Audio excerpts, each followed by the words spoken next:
Iqra' bismi rabbikal ladzi khalaq. Nabi Isa alaihi salam adalah salah satu Nabi Ulul Azmi yang memiliki kedudukan tinggi bagi umat Islam. Nabi Isa adalah putra dari Sayyidah Maryam binti Imran, seorang wanita mulia yang namanya diabadikan dalam Al-Quran. Nabi Isa memiliki begitu banyak mukjizat yang diberikan Allah SWT.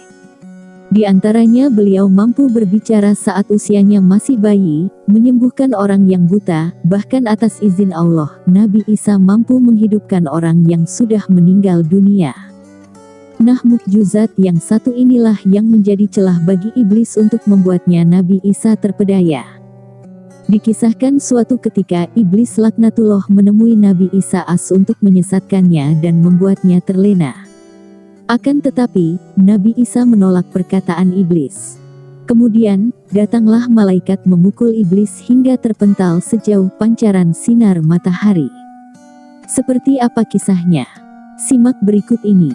Kisah perbincangan Nabi Isa dan iblis ini dilatar belakangi tentang kemampuan yang dimiliki oleh sang Nabi sendiri.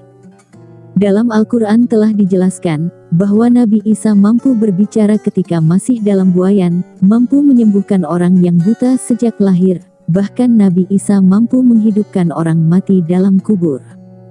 Hal ini dijelaskan dalam Al-Quran Surat Al-Maidah ayat 110. Artinya, ingatlah ketika Allah mengatakan, "Hai Isa putra Maryam, ingatlah nikmatku kepadamu dan kepada ibumu di waktu aku menguatkan kamu dengan Ruhul Kudus.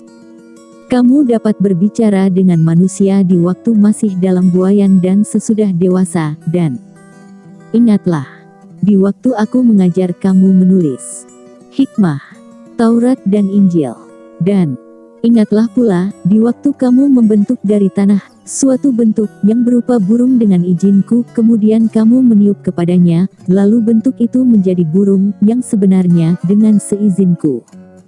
Dan ingatlah, di waktu kamu menyembuhkan orang yang buta sejak dalam kandungan ibu dan orang yang berpenyakit sopak dengan seizinku. Dan ingatlah, di waktu kamu mengeluarkan orang mati dari kubur menjadi hidup dengan seizinku. Dan ingatlah, di waktu aku menghalangi Bani Israel dari keinginan mereka membunuh kamu, dikala kamu mengemukakan kepada mereka keterangan-keterangan yang nyata, lalu orang-orang kafir di antara mereka berkata, ini tidak lain melainkan sihir yang nyata.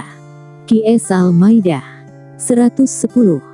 Mengetahui mukjizat Nabi Isa tersebut, iblis laknatullah kemudian mendatangi Nabi Isa untuk memperdayanya dan mengatakan bahwa yang ia miliki semua adalah sifat ketuhanan.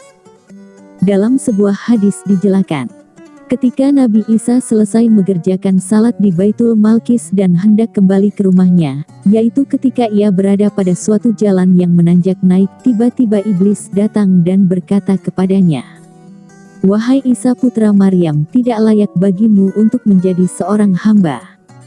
Akan tetapi, Nabi Isa tidak mempedulikan ucapan iblis itu.